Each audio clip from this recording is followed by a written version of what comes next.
Hola, están escuchando Hablando con Voz.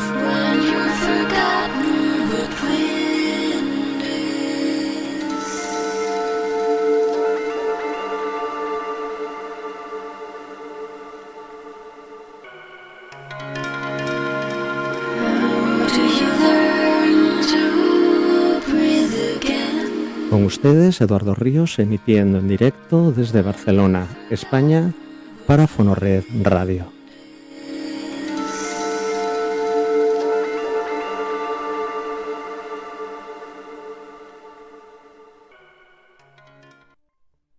Buenas tardes, Eduardo Ríos, emitiendo en directo desde Barcelona, España, para Fonored Radio. Bienvenidos a nuestro programa de hoy. Hoy es 28 de enero del 2025. En estos momentos son las 20:31 minutos de la tarde.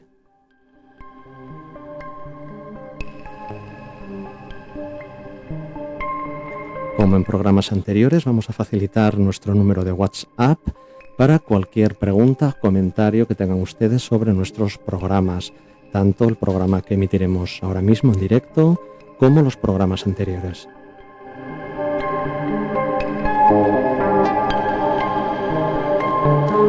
Nuestro número de WhatsApp es el número 34 como código internacional de España, 611-004-901.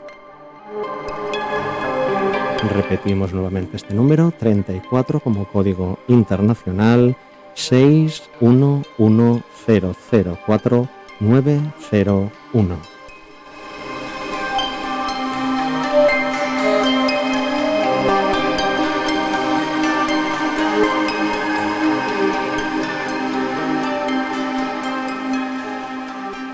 Buenas tardes, como les comentaba, estamos en nuestro programa en directo Hablando con Voz, que emitimos todos los martes a las 8:30 hora de España para Fonored Radio.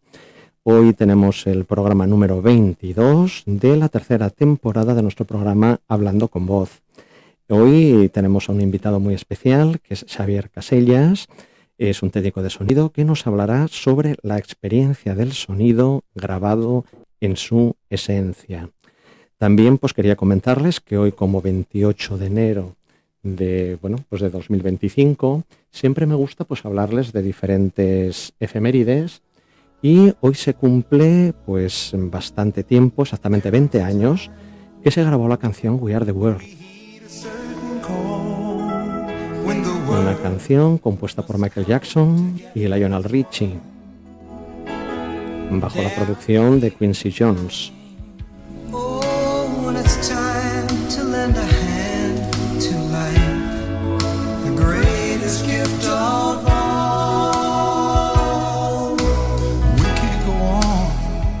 En esta iniciativa, We Are the World reunió a 21 estrellas del pop anglosajón, incluyendo a Bob Dylan, Bruce Springsteen, Tina Turner, Kenny Rogers, Billy Joel, Michael Jackson y Lionel Richie, entre otros, con el objetivo de recaudar fondos para combatir el hambre en Etiopía.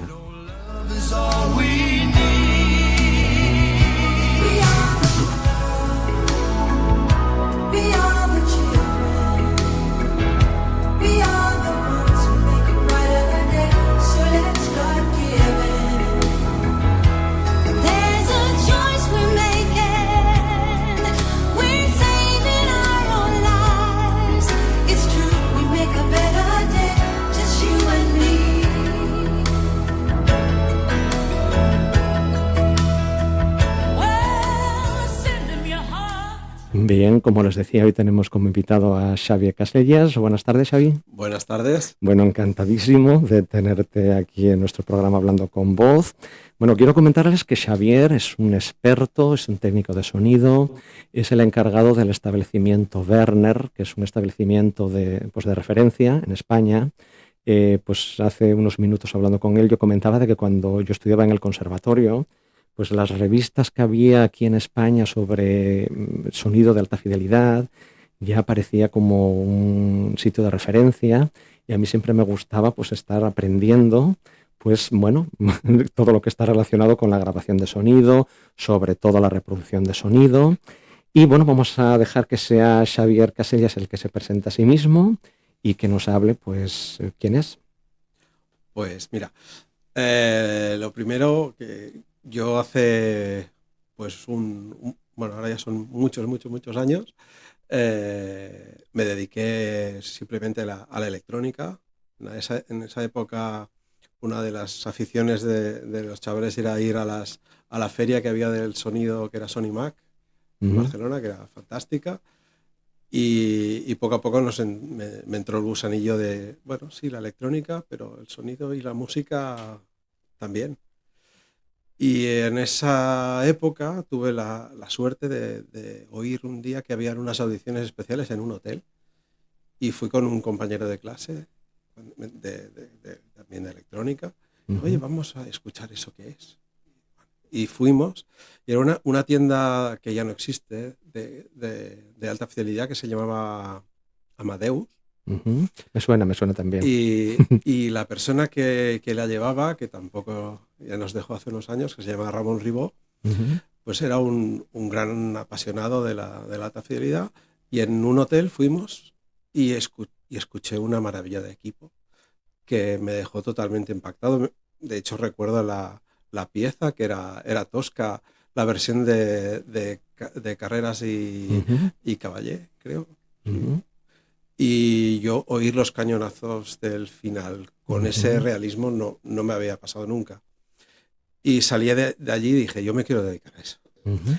Y ese fue el inicio. Y después pasé por diferentes sitios, estuve, pues, en el Corte Inglés, después en una tienda en San Cugat, llevándola yo, etcétera.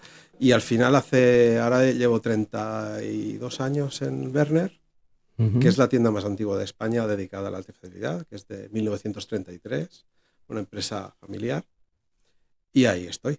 Bueno, genial. Qué historia más interesante. A mí me gustaría, porque bueno, este es un programa yo creo que especial, porque no vamos a hablar de patologías en principio, casi todo lo que hemos hablado ahora o es de patologías o hablamos patologías relacionadas pues, con el mundo de la fonoaudiología, de la foniatría, de la logopedia, etcétera, etcétera, o también con aspectos relacionados, bueno, pues con actores, cantantes que están un poco relacionados con el mundo de hablando con voz. ¿Por qué a mí me ha interesado que Xavier Casellas venga aquí? Bueno, por una razón muy importante. Porque por una parte, tanto el registro del sonido como la reproducción del sonido son muy importantes también para un programa posterior que haremos sobre análisis acústico. Es decir, si nosotros no podemos registrar bien un sonido de una voz y no podemos reproducirlo bien, no podremos tampoco saber la calidad, más que la calidad, la cantidad o la gravedad de la disfonía de esa persona. Ujú. Entonces es muy importante también tener siempre lo que serían los consejos, los tips, los comentarios de una persona que está pues, trabajando continuamente con equipos de alta gama, pues sobre todo por eso, para que nos diga qué pasa en el ámbito tanto pues de lo que es el registro de la música o el registro del sonido, pues en un ámbito más artístico como puede ser pues, reproducir un disco, un CD o lo que sea, pero también nos interesa a nosotros para poder tener la máxima fidelidad para poder aplicarlo a la consulta, ¿no? Eh, entonces, yo creo que sería muy interesante el poder hacer como un pequeño resumen. Primero, nosotros cuando nos imaginamos un grupo musical, que dice, vale, muy bien, yo hago conciertos, etcétera, etcétera, pero me gustaría esta canción que acabo de hacer, pues que pase a la posteridad, ¿de acuerdo? Entonces, bueno, vamos a necesitar un instrumento que nos permita recoger ese sonido, vamos a tener que guardarlo en algún sitio y luego vamos a tener que poder reproducirlo posteriormente. Esto es la idea. ¿De Correcto. acuerdo? ¿Estás de acuerdo con Sí, sí, esto, sí, no? eso es así. Fantástico. Claro, a lo largo de la historia ha habido como determinados dispositivos que nos han permitido hacer esto. Xavier nos hablará de todo ello con mayor detalle, pero yo he preparado algo que creo que es interesante, que es cuál fue la primera grabación de la historia, ¿vale? Todo el mundo piensa que fue Edison, pero no. Nuevamente no, nos engañó, como hizo con otros aparatos. Si alguien ha visto pues, la historia de Tesla, etcétera, etcétera, pues bueno, era un hombre que tenía mucha capacidad mercantil y entonces tenía mucha prisa en hacer lo que es los registros de patentes. Entonces, bueno, hemos descubierto no hace demasiado tiempo que en el año 1860 pues se encontró la primera grabación de un aparato que se llamaba el fonautógrafo de Martinville. Entonces, bueno, para nuestros oyentes, yo he tenido la posibilidad también de encontrar esta grabación. Es una grabación de alguien que está cantando pues una canción popular que se llama Au clair de la lune. Lo vamos a poner porque de esta forma también vamos a poder ir comentando, Xavier comentará cómo ha ido evolucionando el registro y la reproducción del sonido. Vamos a escuchar esta grabación.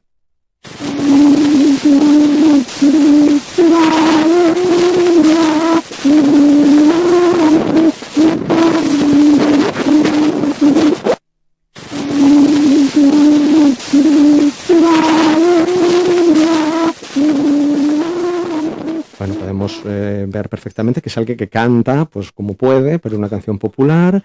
Y entonces, bueno, estos sistemas, pues tenía como una especie de trompetilla que hacía de micrófono y grababan, pues en un soporte, pues el que pudiera. Totalmente mecánico. Mecánico, exactamente. Mecánico. Es decir, había una aguja ahí que grababa algo en un rodillo donde fuera, sí, ¿no? Aquí la electrónica no existía. Efectivamente. Luego, posteriormente, tenemos también una grabación de Edison, pues con una primera grabación para presentar su aparato que se llamaba fonógrafo.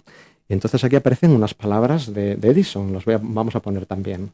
The first words I spoke in the original phonograph, a little piece of practical poetry. Mary had a little lamb, its fleece was white as snow, and everywhere that Mary went, the lamb was sure to go. Bueno, esta grabación es muy divertida, bueno, son unas primeras palabras, y exactamente el texto que dice es lo siguiente, dice, las primeras palabras que yo grabé en mi fonógrafo original. Entonces es un pequeño fragmento de una poesía que dice, hago la traducción ya, María tenía un corderito, su lana era blanca como la nieve, y donde quiera que María iba, el corderito la seguía. Entonces, bueno, es un poema que tiene una rima, y bueno, él grabó esto para ver qué pasaba, ¿no? Entonces aquí también podemos ver otro sistema de grabación totalmente mecánico. Exactamente. Exactamente. Entonces, bueno, esto es muy interesante porque también era una forma de que las personas en ese momento, a principios del siglo XX, finales del siglo XIX, como en el caso de Martinville, ya buscaban un sistema que permitiera poder grabar el sonido y luego reproducirlo posteriormente. Correcto. Vale. Entonces, bueno, sabiendo que eso lo podemos hacer, no sé, ¿qué comentarios os tienes que decir tú? A mí me gustaría una cosa interesante, que por ejemplo, una persona a lo largo de, vamos a ya hablar de grabaciones pues con una cierta calidad, ¿no? Nos vamos un poco hacia adelante, hablamos pues posteriormente a estos aparatos que comentamos, pues estaban los discos aquellos de piedra que decimos, ¿no? De pizarra, que tienen una buena calidad y hay algunos que no están mal, siguen teniendo ese ruido de fondo de que se oye. La gran lucha contra el ruido. Exacto, que se oye también en las grabaciones que hemos puesto y luego posteriormente eso se fue mejorando, ¿vale? Pero, por ejemplo, si ya adelantamos un poco en la historia y no se graba directamente en un soporte mecánico, ¿qué se hacía luego posteriormente? ¿Qué pasó? Bueno, cuando dejó de ser todo mecánico y entró la electrónica, lo que se utilizó es un soporte magnético. Claro. Es decir, siempre desde el inicio del gramófono un hándicap era que la velocidad de giro fuera precisa. Claro. Entonces se utilizaron sistemas mecánicos para que esta velocidad se mantuviera. Pues, posteriormente iban buscando exactamente lo mismo. El giro del magnetófono debía ser preciso, el giro del giradiscos posteriormente tiene que ser preciso, la velocidad perfecta, porque si no se desmontaba y lo que nosotros decimos que llora la grabación. Claro, entonces lo que es el máster, con lo que se grababa un máster, lo que llamamos un máster, ¿no? Eso se grababa en cinta magnética. Vale, para que no sepa lo que es una cinta magnética, son esos aparatos que tienen como dos bobinas, que dan como, en alguna película lo habremos visto en algún momento, y entonces van dando... Los espías. Exacto. Sí, en las películas el FBI está con el magnetófono. Exactamente. Y entonces con esas cintas, que me imagino que también, yo esto lo he leído, pero quiero que Xavi nos lo diga, había como diferentes anchos, ¿verdad? Correcto. Vale. Había...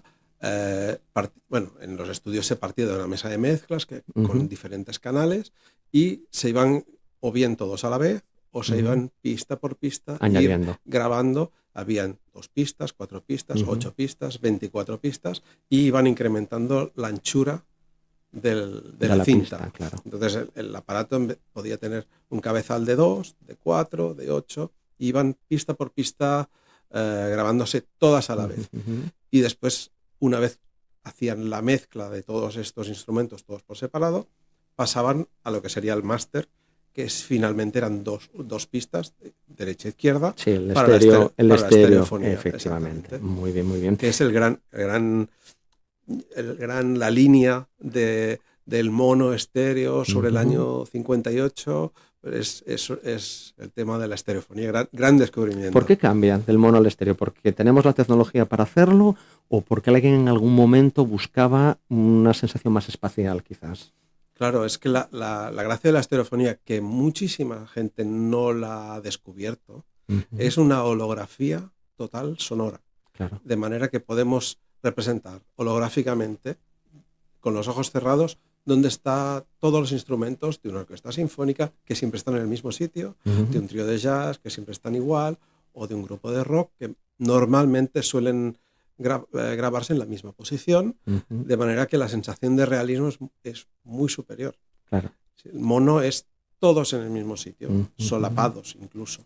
Claro. En cambio, la estereofonía gana en sensación de realismo muchísimo. Claro. Yo la sensación que tengo ahora, vamos a adelantarnos un poco al momento actual, es como que se ha perdido un poco esta sensación de estereofonía, porque por ejemplo incluso se venden estos altavoces que son como una especie de columna y ahí poca estereofonía hay, es como... ninguna. Claro, yo me acuerdo a los primeros tocadiscos que había que se llevaban al Prado, que tenían la tapa, llevaba un altavoz y aunque el disco estuviese grabado en estéreo, en realidad se reproducían en mono porque no daba más de sí. Correcto. Claro, una cosa muy, muy curiosa. Y hemos vuelto un poco ahí, ¿no?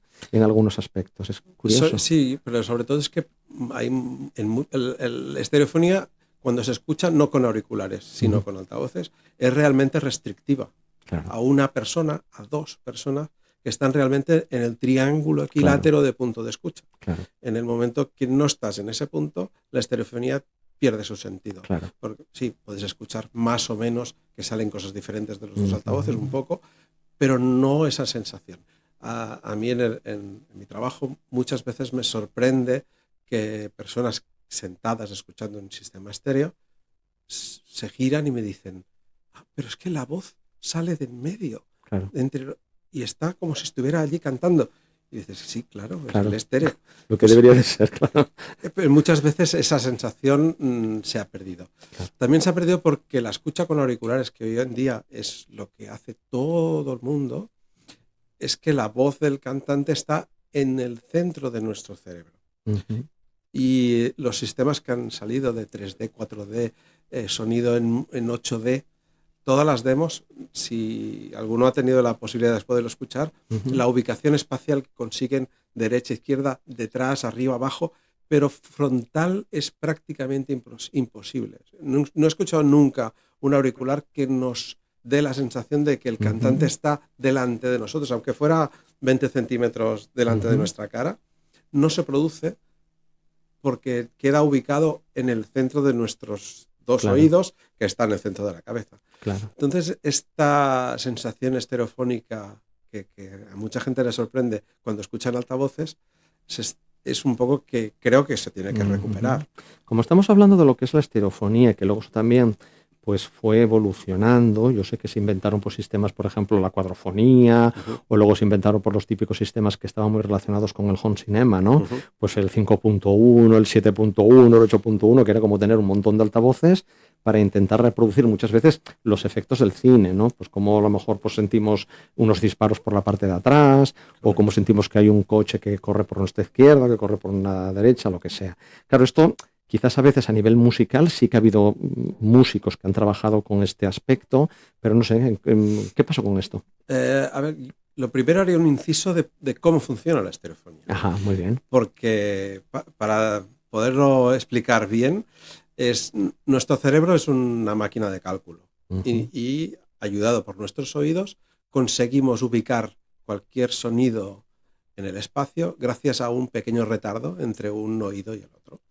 ¿Vale? Si algo está a nuestra derecha, primero llega el sonido al oído derecho y un poquito más tarde llega al oído izquierdo, y ese cálculo nos permite ubicar en el espacio. Pero hay una salvedad, siempre y cuando el eco de la sala sea inferior a medio segundo.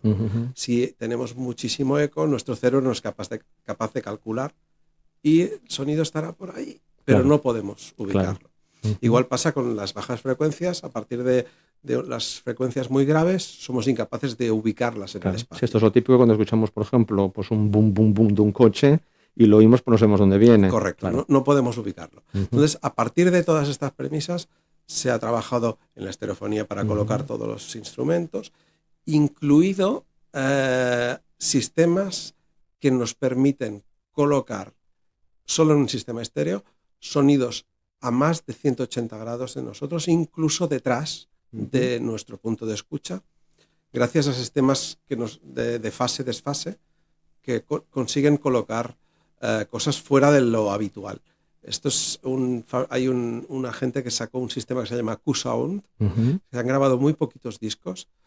Hay uno del Roger Waters que se llama Amusement to It, que yo creo que es el más que ha experimentado más con este sistema. Esto a partir de estereofonía. Salió la cuadrifonía. Al principio era un sistema bastante rudimentario. Y si el estéreo es restringido para la colocación, la cuadrifonía mucho más. Claro, tienes que estar en el medio de los 4 altavoces, punto. Correcto. Y se partió a partir de sistemas de vinilo, con una aguja específica, un amplificador específico, y conseguían una cierta sensación de ambiente. Pero el desgaste del vinilo afectaba, el calibraje era muy complicado y no acabó de triunfar. Claro. Puede ocurrir que luego hablaremos de los distintos soportes, pero que por ejemplo en una estereofonía que se desgaste más un canal que el otro. Uy, es que el tema del desgaste... Bueno, esto lo dejamos aquí si quieres. No, en un inciso. Vale, si el tocadiscos y la aguja y todo está en perfecto estado, el desgaste debería ser simétrico. Claro. Ahora, si está, por ejemplo, inclinado o lo que sea, que no esté totalmente en una mesa, que esté... Entonces, no. Claro. Y hay una cosa que es muy interesante, que es el desgaste de los vinilos. Influye mucho qué forma tiene el diamante al leer. Claro.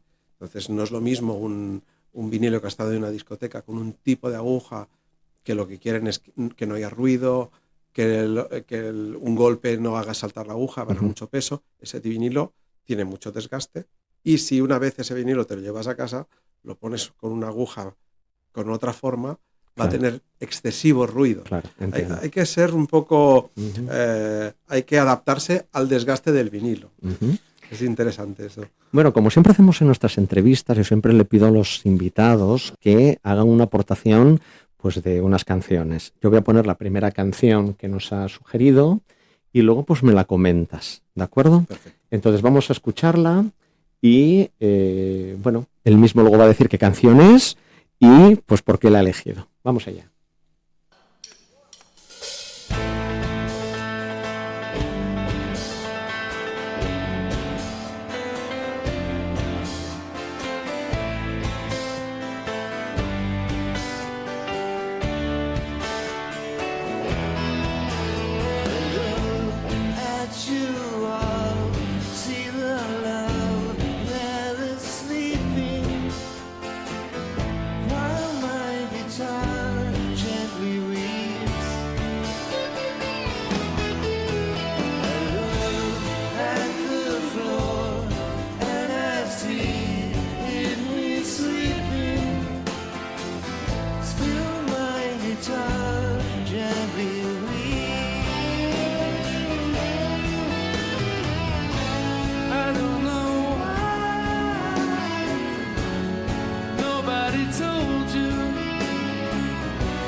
Bueno, Xavier, dime por qué has elegido esta canción.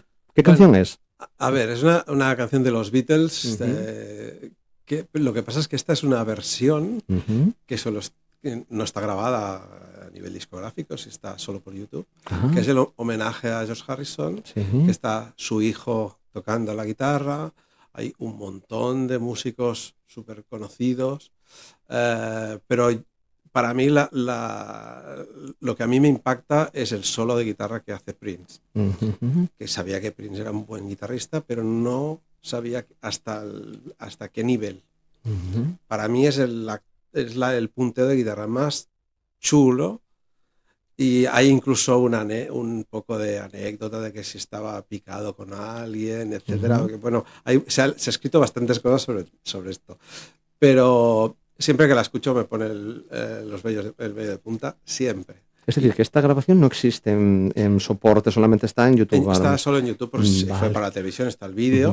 Recomiendo a todo el mundo que sobre todo vea el vídeo. Claro. Porque es tremendo el dominio de la guitarra. Y desde el punto de vista, aunque sea escuchado, porque eso lo hablaremos después, es decir, ¿qué pasa con la calidad cuando vemos algo en streaming, cuando lo vemos en las redes sociales, cuando lo vemos a través de YouTube? Pues bueno, cuando hablamos de calidad, ¿qué significa esto? Es que hay absolutamente de todo. Claro. De grabaciones insufribles, súper malas, claro, y grabaciones que pueden incluso superar al CD. Depende del ancho de banda, o sea, de lo que hayan dedicado para que suene. Claro. De lo que lo hayan comprimido, si es que lo han comprimido. Afortunadamente hay de todo. Claro. De todos los colores. Claro. Desde un MP3 a 128, que es una compresión muy, muy grande y la calidad va a ser muy baja, a archivos 24 bits en FLAC que suenan de maravilla. Claro. Como estamos hablando un poco de los diferentes sistemas, ya nos hemos introducido un poco lo que es el streaming, que es quizás un aspecto que la gente utiliza, es decir, oye algo por Instagram, oye algo por Facebook, oye algo pues por YouTube, ¿no? O por TikTok o por lo que sea.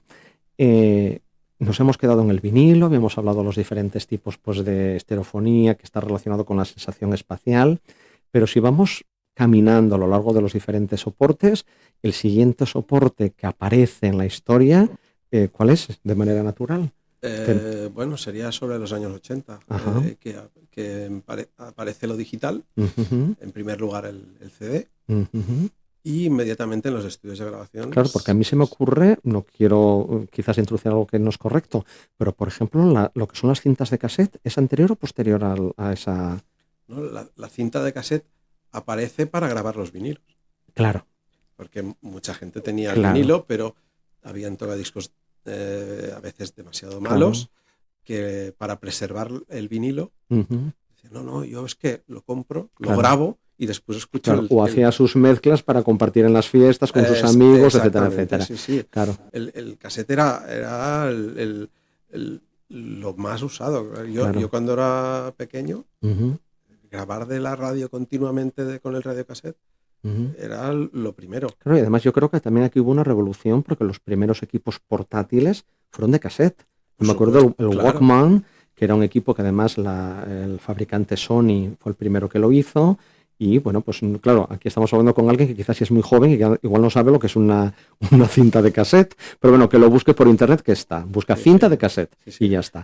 Entonces magnético. Es un soporte magnético. Eso. Es un producto pues que está hecho de plástico, que aproximadamente es del tamaño de la palma de la mano, un poco menos, que tiene como dos agujeritos en el medio, que van dando vueltas, que la cinta, que es muy pequeñita, es de 1/4 de pulgada o de cuánto es muy pequeño. Es muy pequeñita. Y va despacio. Y va despacio, con lo cual ahí implica que la calidad pues es la que es, obviamente. Y eso también implicó otra cosa, también en relación que hablaremos ahora del control del ruido, ¿no? Con sistemas de control del ruido, etcétera, etcétera, que ahora Xavier lo va a comentar. Entonces, bueno, teníamos el cassette. El cassette, y en el momento que aparece el formato digital, claro, cambian muchas cosas. Claro, aquí es muy interesante, claro, lo que es el digital, porque mucha gente que habla de digital no sabe lo que es. Bueno, esto es decir, teníamos un programa solo para hablar de esto, ¿eh? Sí. Yo ya he hablado con Xavi de que, como esto sé que va a generar pues mucho interés, Si quedan temas en el aire que nos vais a preguntar a través del foro, etcétera, etcétera, de nuestro canal de WhatsApp, pues hacemos otro programa más adelante y todos estos temas los vamos a hablar con tranquilidad, incluso podemos poner ejemplos sonoros o lo que sea. Esto es una primera aproximación al mundo pues del sonido y de la alta fidelidad. Entonces, tenemos el cassette, ya sabemos que sale el Walkman, que la gente podía irse con su pequeño dispositivo pues a la playa, donde sea, y era quizás de los primeros dispositivos portátiles. Y luego salió ese sistema digital que, bueno, ¿cómo lo podrías resumir así fácil? Bueno, las dos grandes marcas de la época, que era Sony y Philips, se aliaron, cosa rara, en desarrollar un formato de digital. Realmente es que la música, en vez de estar toda entera, estaba a unos y ceros. Claro. ¿Vale? Y al principio estaban hablando que ocupara más, que ocupara menos, que si 14 bits, 16 bits. Al final fueron 16 números a 44.000 veces por segundo, que es lo que estaba grabado en un CD. Claro. Y los estudios de grabación se pusieron las pilas rápidamente a grabar en el estudio. Claro, aquí hablamos de otro concepto muy importante, que es el concepto de la calidad. ¿Vale? Entonces, claro, ¿qué ventajas e inconvenientes tenía, por ejemplo, un CD en relación a un vinilo, por ejemplo? Ahí sí que hay bastantes cosas que puntualizar. Ventajas claras era el ruido. Claro. La música respecto al ruido, el CD es claramente superior.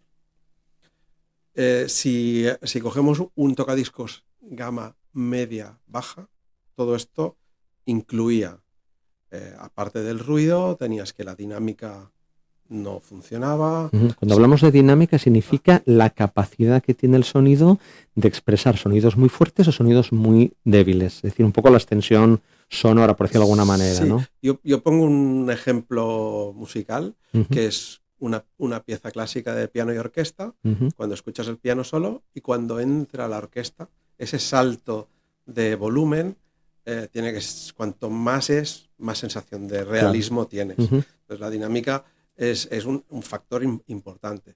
Después tenías otros factores, que es la separación entre derecha e izquierda, que el CD era muy superior. Por ejemplo, en el vinilo sí que había como una cierta contaminación entre canales, ¿no? Sí, y en magnético también. Vale. Sí. Contaminación significa que si tú, por ejemplo, te quitabas, escuchándolo con auriculares, te quitabas un auricular, podías escuchar el otro canal levemente por el que estabas escuchando. Correcto. Vale. Entonces todo esto mejoró ostensiblemente. Pero claro, cualquier digitalización podemos poner una cantidad finita de información, porque claro, es lo que ocupa. Entonces tuvieron que llegar a un compromiso en que, vale, sí, vamos a poner toda la música, pero algo se va a perder. Claro, hay un aspecto que nosotros le llamamos los armónicos, que serían todas las ondas que van asociadas a una nota que nos determinan que podamos distinguir entre un do de un piano o un do de una guitarra o de un violín. Es la misma nota, pero notamos la diferencia por los armónicos asociados. Entonces, cuando digitalizamos, la cantidad de armónicos que llegamos a poner en esa digitalización no es infinita. Claro. En cambio, un formato analógico bien hecho, podríamos tener absolutamente todos los armónicos sin que haya desaparecido ninguno. Tendremos más ruido, pero están todos los armónicos. Se trata de que toda la información está ahí. Exacto. En cambio, en el CD, como hay que comprimirlo porque el espacio es finito y no da más de sí, pues habría que elegir cosas. ¿Y qué se eligió? Es decir, Bueno, tuvimos suerte que se eligieron 16 bits y no 14. Pero bueno, hay algunos extremos de frecuencia que no estaban, pero en realidad está toda la música. Y aquí sí que entraríamos en la discusión de que quién prefiere el formato CD, quién prefiere el formato vinilo. Pero si lo ponemos en la época, que estamos hablando de 1980, y el gran público, teniendo en cuenta qué tocadiscos estaban usando, es lógico que ganara el CD. Claro. Sí, porque además tenía un mantenimiento mucho más fácil, no tenías el ruido, el desgaste, todas estas cosas. Claro. En la evolución que ha ido haciendo el audio digital, ha ido a aumentar la cantidad de información que podemos digitalizar. Han salido dentro de los formatos sin comprimir, han ido saliendo, pues primero salió el 20 bits, después 24 bits, 32 bits, etcétera. Lo que hacen es aumentar la cantidad de información y actualmente hay muchísima más información Claro, yo aquí en un archivo. hay algo que obviamente quiero que me lo confirmes tú porque tú eres el experto, pero yo había leído en el que cuando tú reproduces un vinilo, si tienes un buen amplificador y un buen sistema de altavoces, obviamente podrías tener una resolución de frecuencias más alta que la que tenemos a nivel auditivo. Nosotros tenemos de 20 hercios a 20.000 hercios, esto lo saben los oyentes, porque muchos son audiólogos o fonoaudiólogos o logopedas o foniatras, esto lo sabemos. Y claro, el CD cogió esas dos frecuencias como límite, ¿no? El 20 por abajo, 20.000 por arriba. Es decir, empezamos a cortar, pum, pum, y ya está. Entonces, claro, hay personas que dicen, a mí me gusta más cómo suena la misma grabación, ¿no? Cómo suena un vinilo, porque mi cerebro, por lo que sea, detecta esas frecuencias agudas. ¿Qué hay de eso? A ver, es que hay un aspecto, es que el CD técnicamente es de 20 a 20.000. Pero por cuestiones circuitales necesita poner el CD un filtro justo a 20.000 hercios y cualquier filtro afecta por encima y por debajo. Claro. Esto quiere decir que las frecuencias muy altas sí que están, pero están atenuadas por culpa de un filtro que durante tiempo estaba. Y se ha ido trabajando tecnológicamente para hacer una pequeña trampa. Una compensación. Bueno, una trampa que se llama upsampling. Sí. Que lo que realmente hace es repetir la misma información para poder desplazar el filtro más lejos de la zona audible. Claro. Y que la zona de alta frecuencia no se ve afectada. Claro. Estos son diferentes trabajos. Lo mismo que se hace ahora con la fotografía, que normalmente cualquier fotógrafo, bueno, si los oyentes miran el National Geographic, las fotos que ganan premios están hechas con cámaras analógicas, siempre, no con digitales, pero luego, bueno, las personas que estamos pues, en Instagram o lo que sea, pues tenemos 1.000 millones de filtros para ocultar lo que no nos gusta. Es un poco lo mismo, ¿no? Quizás. Correcto. Vale, con lo cual más o menos si la cosa cuela, pues nos sirve. Y lo que comentabas del vinilo, sí. Yo creo además es que hay un efecto añadido, que no sé si la psicoacústica o no lo sé, es que cuando tú pones una aguja en el momento que toca el surco, en un buen sistema, el propio ruido del vinilo crea como una esfera de ruido que te predispone a escuchar algo dentro de ese espacio. Bueno, eso tiene una explicación también fisiológica. Es decir, de hecho, en la rehabilitación auditiva se utilizan ruidos blancos o ruidos rosa, lo que sea, para intentar estimular las células del oído interno. Es decir, que entonces hay algo de eso. Entonces, probablemente el escuchar una música en un vinilo potencia de manera natural esas células. Eso lo sabemos después, pero es que, claro, es muy interesante todo esto, porque incluso nos puede servir como terapia auditiva en otro programa en el futuro que hablemos de todos estos temas. De todas maneras, yo lo que sí que intento siempre insistir es que la mejor manera de reproducir es en función del año de grabación. Claro. Entonces, yo siempre digo, música anterior a 1980 se diseñó para reproducirse en vinilo y es como mejor se reproduce. De 1980 hasta aproximadamente los 2000 y algo, la mejor manera es un CD. Claro. Porque es que no había nada más. Y a partir del 2005, 2010, pues archivos digitales de 24 bits es la mejor manera porque toda la tecnología ha ido justo a eso. Claro. De hecho, hay algunos músicos que música de los 80 o 70 y algo se ha digitalizado y no se ha digitalizado muy bien. Han tenido que hacer otra remastered y otro remastered hasta el final consiguen el sonido que se parece más a cómo suena el vinilo. Vamos a escuchar la segunda canción que nos ha propuesto Xavier y luego pues que nos cuente por qué y bueno, qué tiene de especial. Vamos a por ella.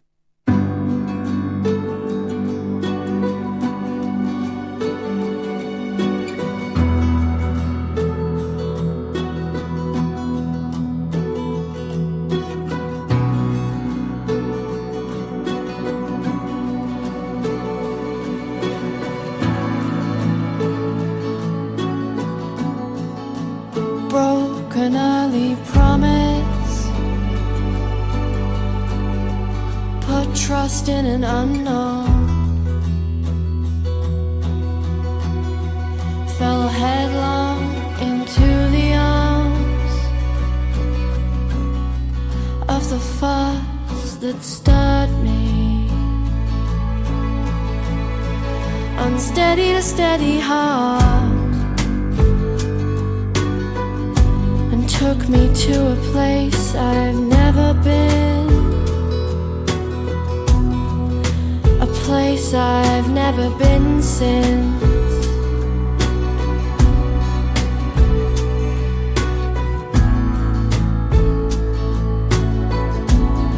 Stopped hoping at an early age, stopped guessing at an early age, start accepting things from day one. Bueno, Xavier, cuéntanos por qué has elegido esta canción, qué canción es. A ver, este es un tema del último disco de David Gilmour. Es un músico que a mí me gusta, la trayectoria de Pink Floyd, etcétera, pero realmente cuando la escuché me impactó el tema. Es un tema que la voz es de la hija de David Gilmour.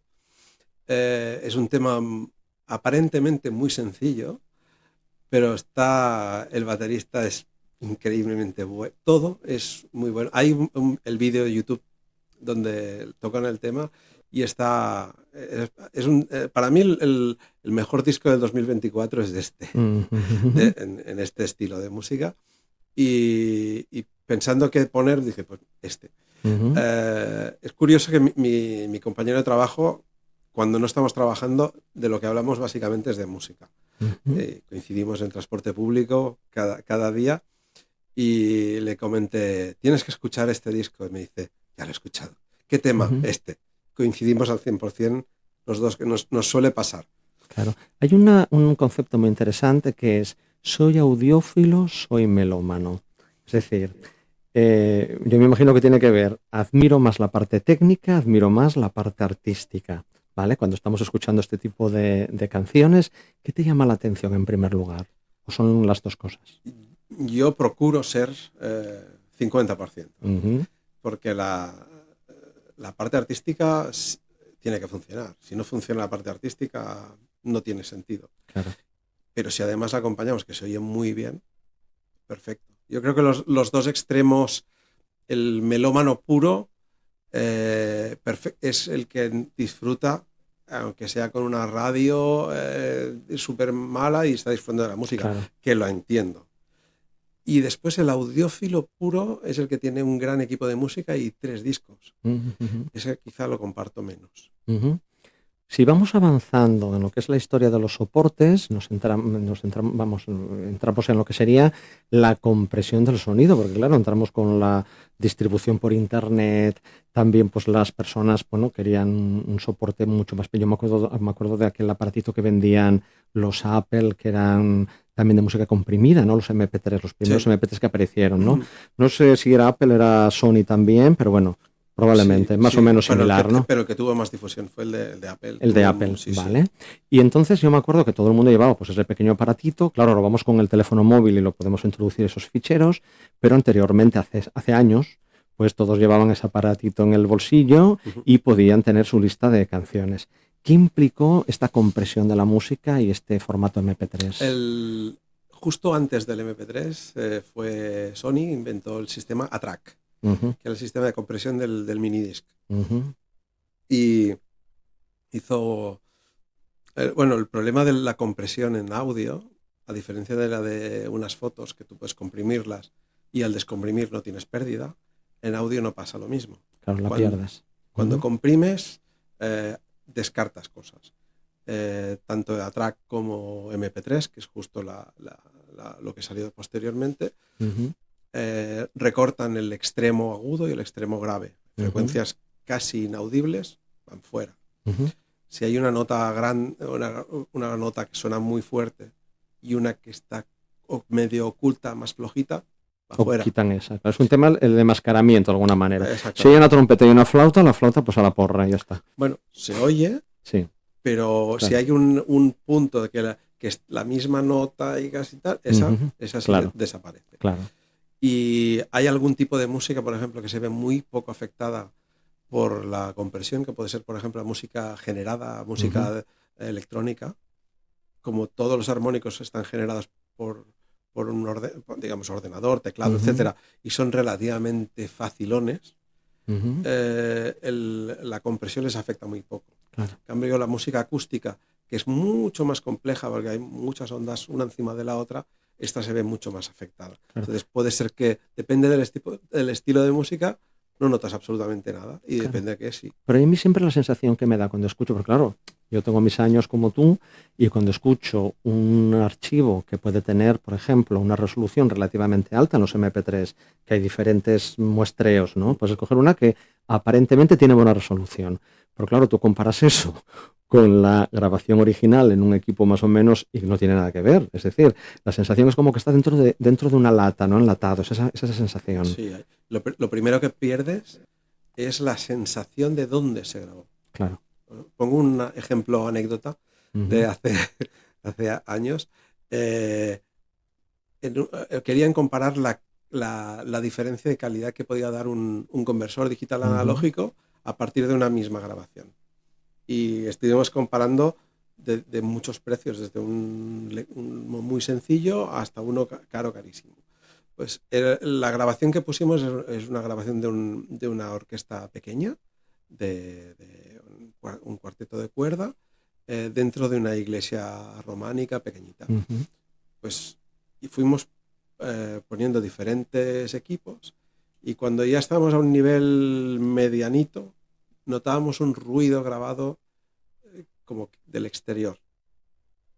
Íbamos subiendo de nivel, conseguimos notar casi el tamaño de la iglesia, y el ruido se fue definiendo hasta el último aparato, que vimos que era una moto que pasaba por el exterior de la iglesia. Entonces la resolución sin compresión se nota en diferentes, pues, en el caso no solamente en la grabación, sino en la reproducción necesitamos lo mismo. Sí, bueno, esto es un poco también lo que se utiliza en acústica forense, que muchas veces a lo mejor tienes una grabación de algo y si tienes la resolución adecuada, tú puedes saber qué está pasando, ¿vale? Si hay algún ruido, lo que sea, a veces hay algún crimen que se ha podido solucionar con este tema. Pero ¿no? el MP3, una de las primeras cosas que perdemos es el ambiente de sala. Claro.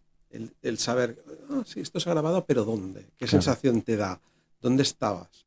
Y esa pérdida es muy fácil. Entonces esto me lleva a reflexionar una cosa, que es la siguiente. Ahora estamos en un momento en el que los propios músicos hacen sus propias maquetas o sus propias grabaciones en su casa, con un ordenador más o menos normal ya pueden hacer y bueno, no son, a veces aparenta, ¿no? Es una cosa que ya no necesitan casi ni ir a un estudio de grabación. Luego es una música que más o menos está comprimida porque luego la van a subir a internet. ¿En qué situación estamos ahora? No lo sé. Bueno, sobre todo es en lo que se puede llegar a dedicar de tiempo y dinero y tecnología para una grabación. Hay determinados tipos de música, sobre todo si no son acústicos, se pueden grabar en un entorno doméstico. Y claro, si son electrónicos, por ejemplo, no pasa nada, porque están generados en el propio ordenador, claro. Es muy fácil. Claro. Pero, por ejemplo, grabar 5 músicos de jazz en un entorno doméstico es muy difícil, que instrumentos acústicos podamos tener una sensación mínimamente, claro. Claro, por eso las grabaciones de jazz suelen ser bastante buenas. Es uno de los estilos que suelen estar bastante... Es el que se graba mejor porque el usuario es el más exigente. Claro. Ellos mismos, los propios músicos, quieren algo que realmente sea fiel a lo que han hecho, ¿no? Porque además son músicos que han estudiado muchísimo y si luego se escuchan grabados y dicen, pues vaya porquería que he hecho aquí, no se escucha nada de lo que yo quiero hacer, ¿no? En general, el jazz y la clásica son los dos estilos que las grabaciones son más pensadas, donde se invierte más. Claro, además coincide que suelen ser músicos muy preparados, con lo que se suelen grabar a la primera. Claro. Bueno, entonces nos encontramos con algo que es muy interesante. Ahora estamos en una situación que a mí me recuerda mucho al mito de la caverna de Platón. Es decir, que la gente está dentro de una cueva, se imaginan que tienen una tecnología que es maravillosa y fantástica, pero resulta que es todo mentira, que no están escuchando nada de la realidad. Entonces, bueno, vamos a ver si conseguimos sacarlos un poco fuera de la cueva y luego que elijan, que hagan lo que quieran, ¿no? Entonces, ¿qué aconsejaríamos a alguien para poder, de alguna forma, disfrutar dentro de sus medios del dinero que pueda, porque aquí, bueno, tú lo puedes decir, podemos tener un equipo que vaya desde pocos cientos de euros hasta no hay límite.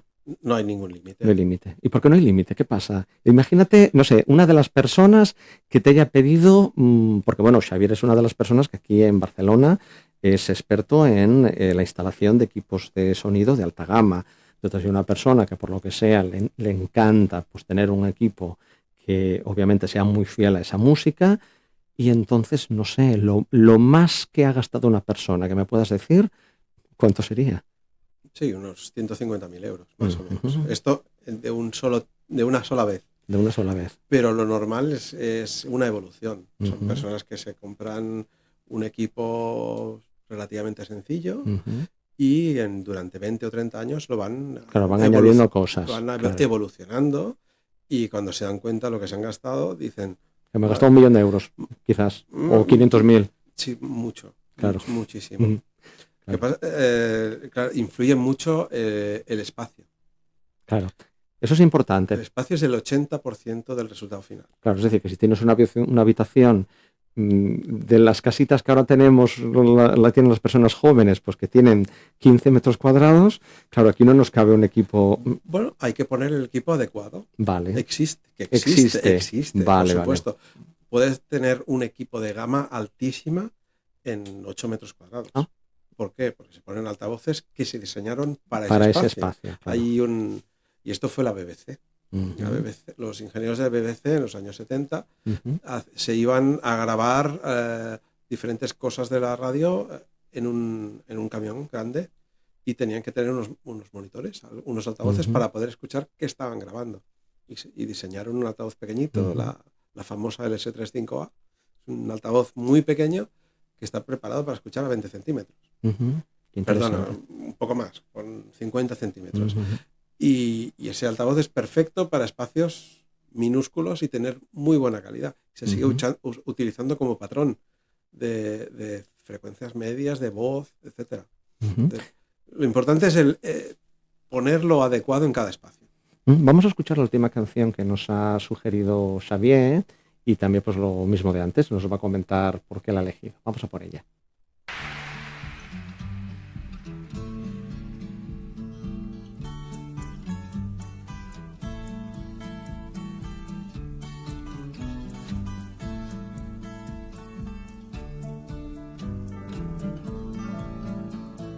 Guantanamera, Guajira Guantanamera,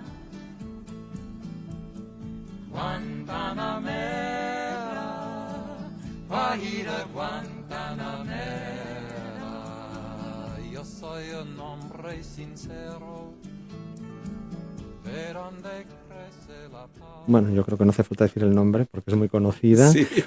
¿Por qué has elegido esta canción? A ver, esta grabación es una grabación más o menos de los 60 de un grupo americano que yo creo que tuvo mucho éxito en su zona, etcétera. Artísticamente discutible, pero lo que destaca es la grabación de cómo se grababa en los 60 cuando había medios. Claro. Y aquí lo que he notado es que hay una diferencia en los canales increíble, cómo colocan las voces y luego cómo puedes escuchar de alguna forma en tu cabeza esa espacialidad que hemos hablado antes. Esta es una grabación que destaca sobre todo la sensación de que los tienes delante. Están todos los detalles. Requiere un equipo que tenga bastante resolución, pero hoy es el público, hoy es la tarima de madera donde están, se oye cuando se mueven, las guitarras, todos los armónicos, las voces. Es increíble. Es una de ellas. En esta época hay una del Harry Belafonte en el Carnegie Hall, también es espectacular, donde un dineral y de tiempo para hacer una grabación perfecta para la época, pero para mí no ha pasado. O sea, la comparas hoy en grabaciones actuales y dices, pero ¿qué han hecho hoy? Y por ejemplo, desde tu punto de vista, desde tu experiencia, ¿hay algún instrumento incluso incluyendo la voz humana, que sea más complicada de grabar y reproducir? Sí, absolutamente. ¿Cuál sería? Uno de los más difíciles es el piano. Mm, Piano tanto de jazz como clásico, un instrumento que tiene un problema, que es que el tiempo de subida de la nota, es decir, desde que se estamos ataca, ¿no? a cero sonido hasta que percute el martillo sobre la cuerda, el tiempo de subida de la nota es mucho más alto que cualquier amplificador, cualquier altavoz, cualquier auricular que exista. Entonces, esa pérdida de velocidad se transforma en metalicidad. Claro, por eso a veces suena duro el sonido. Exacto. Claro, suena como chillón, ¿no? Claro. Y grabarlo bien cuesta muchísimo. Las hay buenas grabaciones, pero es un instrumento realmente complicado, igual que la guitarra española, muy difícil que esa sensación de nylon y no metal Claro. salga, son realmente difíciles. Son instrumentos muy, muy complicados. En cambio hay otros, como puede ser un saxo, un saxo, un contrabajo, son instrumentos muy agradecidos.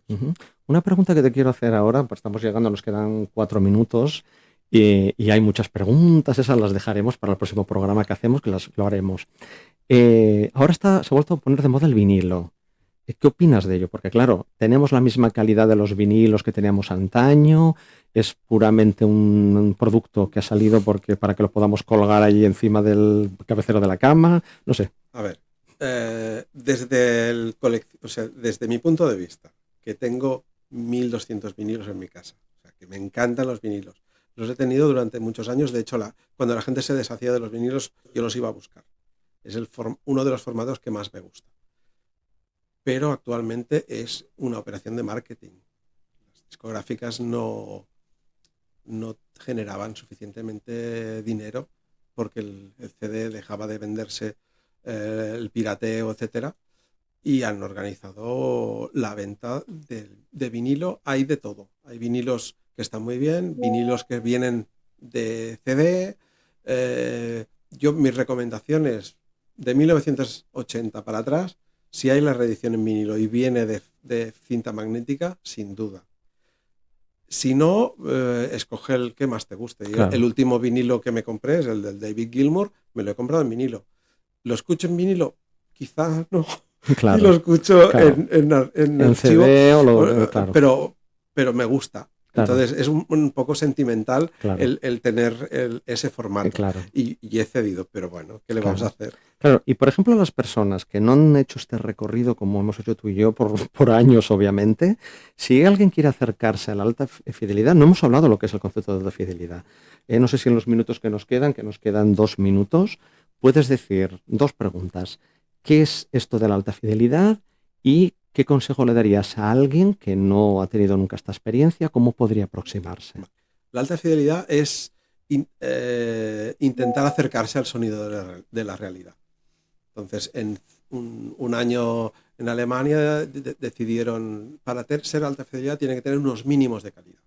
Se establecieron unos de laboratorio y a partir de ahí es alta fidelidad. Eso es la parte técnica, digamos. Pero la alta fidelidad es aproximarse a la realidad y sobre todo tener criterio propio. Entonces, mi recomendación es nunca comprar sin escuchar. Claro. Escuchar primero, varias veces, no un día, 2, 3 días, dedicarle 5 o 6 horas a escuchar diferentes cosas, conocer tu propio oído y gusto musical, que todo el mundo lo tiene distinto, y prepararse las canciones, escucharlas primero en casa con auriculares, después escuchar los altavoces y a partir de ahí comprar, pero con un criterio propio, con la ayuda del vendedor, pero escuchar lo que a ti te gusta. Si algún oyente que nos está ahora siguiendo quisiera ponerse en contacto con Werner, que es un establecimiento de referencia, o quisiera hacerte alguna pregunta de algunos de los temas que hemos hablado, ¿cómo se pueden poner en contacto con vosotros? Pues o vía mail, es lo más fácil, xavi@werner.cat. Y cualquier consulta estaré encantado. Vale, ¿y de forma presencial estáis en Barcelona? Sí, ¿dónde? estamos en Barcelona, en la calle de las Molas, número 4. Vale. También sabemos que hacéis audiciones, que sí, las personas que hacemos tengan... audiciones, presentaciones. Vale. Sí, solo estar en Instagram o en Facebook, te puedes suscribir y cualquier evento que hacemos estarás al día con ello. Perfecto, pues hemos llegado al final de la entrevista de hoy. Pues únicamente el darle pues mis agradecimientos a Xavier. Muchas gracias, Xavier. Muchas gracias a ti. Vale, entonces vamos a poner la sintonía de finalización. Muchísimas gracias por haber estado con todos nosotros y les emplazamos al próximo programa, el próximo martes a las 20:30 de la tarde en nuestro programa semanal de Hablando con Voz.